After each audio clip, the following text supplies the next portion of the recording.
Everyone came to this bakery, all the poor and needy.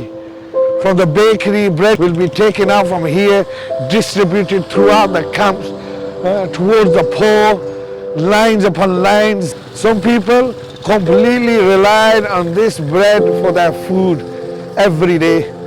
Millions of bread loaves have been distributed in the past 3 years, and now it's completely broke down. It makes me feel so sad when I look at this bakery, and we were looking so forward to this. We were stocking up for this Ramadan. So many people are going to be helped this Ramadan.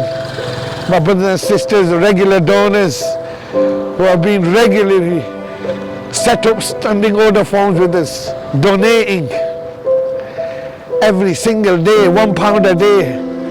Allahu Akbar. And look at it now. Nothing left of this bakery.